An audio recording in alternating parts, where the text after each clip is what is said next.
BDS വിദ്യാർത്ഥി നിതിൻ രാജിന്റെ കുടുംബം city police കമ്മീഷണർക്ക് പരാതി നൽകുന്നതിന് പിന്നാലെ മാധ്യമങ്ങളെ കാണുന്നു തത്സമയം. ഒരുപറ്റ നാട്ടുകാരുണ്ട് അവിടെ. അവനെ സ്നേഹിക്കുന്ന നിരവധി ആളുകളുണ്ട്. അവൻ്റെ ബന്ധുജനങ്ങളുണ്ട്, അവൻ്റെ സുഹൃത്തുക്കളുണ്ട്. എന്തൊക്കെ വളച്ചൊടിക്കാൻ ശ്രമിച്ചാലും, ഏത് രീതിയിൽ വളച്ചൊടിക്കാൻ ശ്രമിച്ചാലും അവസാനം വരെ ഈ അച്ഛൻ അതിനുവേണ്ടി ഇറങ്ങും. ഇനിയൊരു നിതിൻ രാജുവോ, ഇനിയൊരു രോഹിത് വെമുലയോ, ഇനിയൊരു സിദ്ധാർത്ഥനോ ഈ കേരളത്തിൽ ഉണ്ടാവാൻ പാടില്ല. കാമ്പസിൻ്റെ ആത്മഹത്യാ ഭീഷണികളും ആത്മഹത്യകളും ഇതോടുകൂടി എല്ലാം പാടെ നിർത്തിക്കൊണ്ട് നല്ല എൻ്റെ മരണത്തിന് ഉത്തരവാദികളായ എല്ലാവരെയും പിടിക്കണം. അതുപോലെ ഈ കാമ്പസിൽ ഇനിയൊരു ആത്മഹത്യ ഉണ്ടാവാൻ പാടില്ല. ഈ അച്ഛൻ്റെ ഒരു ഏളിയ അപേക്ഷ. ഈ അന്വേഷണത്തിൽ തൃപ്തിയാണോ? ഇപ്പോഴത്തെ അന്വേഷണത്തിൽ തൃപ്തി ഉണ്ടോ? അന്വേഷണം അതിൻ്റെ ഘട്ടത്തിൽ പോകുന്നു. ഫസ്റ്റിൽ ഒരു തൃപ്തിയായിട്ടാണ് പോകുന്നുണ്ടെങ്കിലും റാമിനെ ഇതുവരെയും പിടിച്ചില്ല. അതിലൊരു തൃപ്തി അല്ലാത്തതായിരിക്കും ഒന്നത്. രണ്ടാമത് ശ്രീലേഖയും പിടിച്ചില്ല, സംഗീതയെയും പിടിച്ചിട്ടില്ല. അപ്പോൾ റാമിനെയും സംഗീതയെയും കേരള പോലീസ് എന്ന് പറയുമ്പോൾ എന്ത് കുറ്റം ചെയ്തവരെയും ഓൾറെഡി അപ്പോൾ പിടിക്കുന്ന ഒരു ഘട്ടമാണല്ലോ. പക്ഷേ അതിലൊരു വീഴ്ച വരാതെ ഇനി എത്രയും പെട്ടെന്ന് അവരെ നിയമത്തിൻ്റെ മുന്നിൽ കൊണ്ടുവരണം. അപ്പോൾ അതിൻ്റേതായ രീതിയിൽ അന്വേഷണം തൃപ്തികരമായി മുന്നോട്ട് ഇനി പോകുമെന്നാണ് എൻ്റെ വിശ്വാസം. കമ്മീഷണർ എല്ലാം പറഞ്ഞിരുന്നെങ്കിലും ഇനിയും നാളെയും അതിനെക്കുറിച്ചൊക്കെ വിശദമായി ഞങ്ങൾക്ക് കുറേ കാര്യങ്ങൾ ബോധിപ്പിക്കാനുണ്ട്. അപ്പോൾ അതിൻ്റെ തെളിവെടുപ്പ് മറ്റുള്ള കാര്യങ്ങൾ നാളെയും സംസാരിക്കാനുണ്ട്. അപ്പോൾ അതൊക്കെ കഴിഞ്ഞ് പറയാം. ഇതിനകത്ത് പോലീസ് ഇപ്പോൾ പറയുന്ന ഈ ലോൺ ആപ്പുമായി ബന്ധപ്പെട്ട വിഷയങ്ങളാണ് മരണത്തിലേക്ക് വഴിവെച്ചത്. മാനസിക പീഡനം അതുപോലെ തന്നെ ഭീഷണി ഉണ്ടായിരുന്നു നിതിനെന്നാണ്. ലോൺ ആപ്പുമായി ബന്ധപ്പെട്ടെന്ന് പറഞ്ഞാൽ ഞാൻ താമസിക്കുന്ന അവിടെ 80% ജനങ്ങളും ആൾക്കാരും മക്കളെ പഠിപ്പിക്കുന്നത് മൈക്രോ ഫൈനാൻസ് ലോൺ എടുത്തും ചിട്ടിയെടുത്തും ആപ്പ് ലോണുകൾ എടുത്തും തന്നെയാണ്. കാരണം ഞങ്ങളുടെ ഗ്രാമപ്രദേശമാണ്. അവിടെ ഈ രീതിയിലൊന്നും ഒരു കുട്ടിയെ പഠിപ്പിച്ചു വരാനൊന്നും പറ്റില്ല. അപ്പോൾ എൻ്റെ അറിവോടുകൂടി ലോൺ ആപ്പ് എടുത്ത് അമ്മയുടെ ചികിത്സാർത്ഥ ലോൺ ആപ്പ് മുടങ്ങി. അത് ഞങ്ങൾ അടയ്ക്കാൻ ബാധ്യസ്ഥരായിരുന്നു. പക്ഷേ കോളേജിൻ്റെ ഭാഗത്ത് നിന്ന് ഒരു കോൾ പോലും വന്നിട്ടുമില്ല. അല്ലെങ്കിൽ ഇവനെ മാറ്റി നിർത്തിയിട്ട് നിങ്ങൾ മാതാപിതാക്കൾ കയറി വരുമോ, അല്ല അവൻ്റെ അളിയനും അച്ഛനും കയറി വരുമോ, ഞങ്ങൾക്കൊരു കാര്യം സംസാരിക്കാനുണ്ട്, അങ്ങനെയുമായി ബന്ധപ്പെട്ട് ഒന്നും പറഞ്ഞിട്ടുമില്ല. അപ്പോൾ അവർ ആത്മഹത്യ പ്രേരണയിലേക്ക് തന്നെയാണ് എൻ്റെ മോനെ അവർ തള്ളിവിട്ടത്. അല്ലെങ്കിൽ ഒരു വീട്ടിൽ ഒരു കാര്യങ്ങൾ വിളിച്ച് അറിയിച്ചിട്ടോ മറ്റുള്ള ഒരു കാര്യമോ ചെയ്തിട്ടില്ല. ഈ പ്രിൻസിപ്പാളിനൊക്കെ ഈ കേസിൽ പ്രതി ചേർക്കണമെന്നൊരു ആവശ്യമുണ്ടോ കുടുംബത്തിന്? അതെ, കാരണം അദ്ദേഹത്തിന് ഒന്നും വ്യക്തതയല്ലല്ലോ. 2-2.5 മാസത്തിനകത്തെ ആയുള്ളൂ അവിടെ നിയമനം നടത്തിയിട്ട്. ഒരു കാര്യങ്ങളും അദ്ദേഹത്തിന് അറിഞ്ഞുകൂടാത്ത കാര്യങ്ങളാണ് പറയുന്നത്. പല കാര്യങ്ങളിലും രേഖാമൂലം പരാതി കൊടുക്കാൻ പോയിട്ട് അദ്ദേഹത്തിൻ്റെ മുൻപിരുന്ന പ്രിൻസിപ്പാൾ തന്നെ പറഞ്ഞിട്ടുണ്ട്, അവിടെ ഒരു കാര്യവും പറയേണ്ട, എന്തെങ്കിലും വിഷയങ്ങളുണ്ടെങ്കിൽ ഞങ്ങളോട് പറഞ്ഞാൽ മതി, ഞങ്ങൾ അത് എല്ലാം അഡ്ജസ്റ്റ് ചെയ്ത് മുന്നോട്ട് കൊണ്ടുപോകും. അത്ര ഒരു ഉറപ്പില്ലാത്ത ഒരു മാനേജ്മെൻറ്റാണ്. ചെറ്റത്തരം പിടിച്ച വളരെ കള്ളങ്ങളും കപടങ്ങളും നിറഞ്ഞ മാനേജ്മെൻറ്റാണ്. കാരണം നമ്മളെ സാധാരണക്കാരുടെ അവിടെ ഇട്ട് ഒതുക്കി തീർക്കണ ഒരു മാനേജ്മെൻറ്റാണ്. അവിടെ ഒരാൾക്ക് പോലും പരാതി പറയാനുള്ള ഒരു അവസരം പോലും അവർ കൊടുക്കില്ല. പിന്നെ എന്തെങ്കിലും പരാതി നമ്മൾ പറഞ്ഞിട്ടുണ്ടെങ്കിൽ അത് അവർ നിർബന്ധപൂർവ്വം എഴുതി വായിച്ച് സൈൻ ചെയ്യിപ്പിക്കുകയാണ്. അങ്ങനെ അവർ ചെറ്റത്തരം പിടിച്ച മാനേജ്മെൻറ്റാണ് അത്.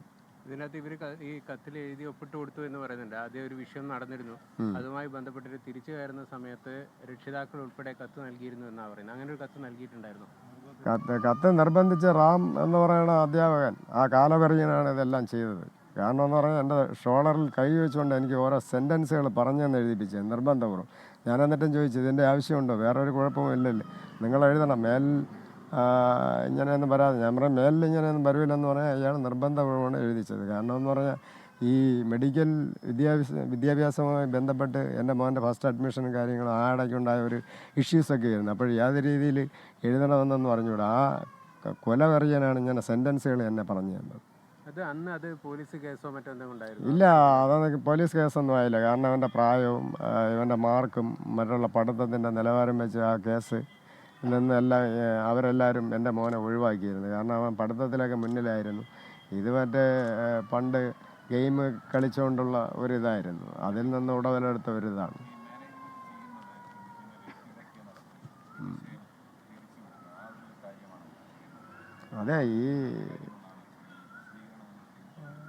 അതെന്ന് പറഞ്ഞാൽ 10-ാം തീയതി സൂയിസൈഡ് എന്ന് പറയുന്ന സംഭവം, സൂയിസൈഡല്ല കൊലപാതകമാണ്.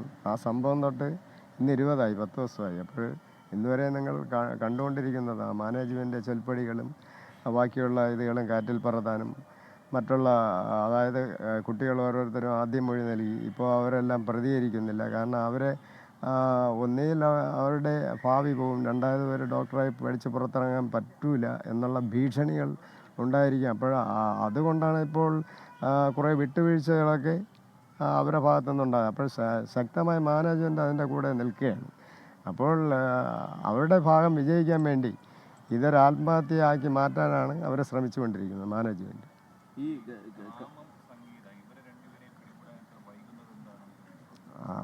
അത് ചോദിച്ചായിരുന്നു. അത് ഇനിയും എന്ത് അന്വേഷണത്തിൻ്റെ ഭാഗമായി കുറേ ഞങ്ങളെ എന്നൊക്കെ പിന്നെ മൊഴികളെടുക്കാനുണ്ട്. അതിന് ശേഷം അതിൻ്റേതായ കാര്യങ്ങൾ ചെയ്യുമെന്നാണ് കമ്മീഷൻ പറഞ്ഞിരിക്കുന്നത്.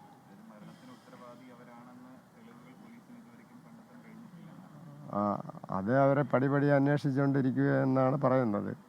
അത് കഴിഞ്ഞ ദിവസങ്ങളിലൊക്കെ നിങ്ങൾ പറഞ്ഞിരുന്ന ഈ അന്വേഷണത്തിൽ തൃപ്തി ഇല്ല എന്നാണ്. ഇപ്പോൾ ഈ പോലീസിന്റെ വിശദീകരണം, കമ്മീഷണറുടെ വിശദീകരണം കേട്ടതിന് ശേഷം എന്താണ്, പോലീസ് കൃത്യമായ അന്വേഷണം തന്നെയാണോ നടത്തുന്നത്? അങ്ങനെ വിശ്വസിക്കാൻ കഴിയുമോ നമുക്കിപ്പോൾ?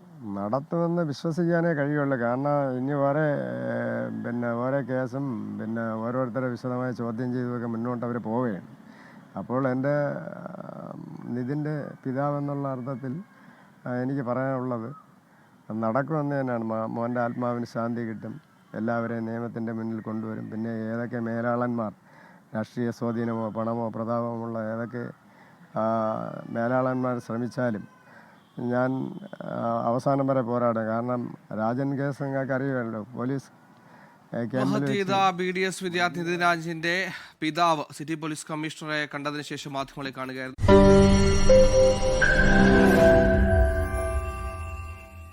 ലോകത്തെവിടെയായാലും ഏത് സമയത്തും 24 വാർത്തകളും ഓഗ്മെന്റഡ് റിയാലിറ്റി പാക്കേജുകളും എക്സ്പ്ലെയിനറുകളും വിശദമായി കാണാൻ ഞങ്ങളുടെ യൂട്യൂബ് ചാനൽ നിങ്ങൾക്ക് സബ്സ്ക്രൈബ് ചെയ്യാം.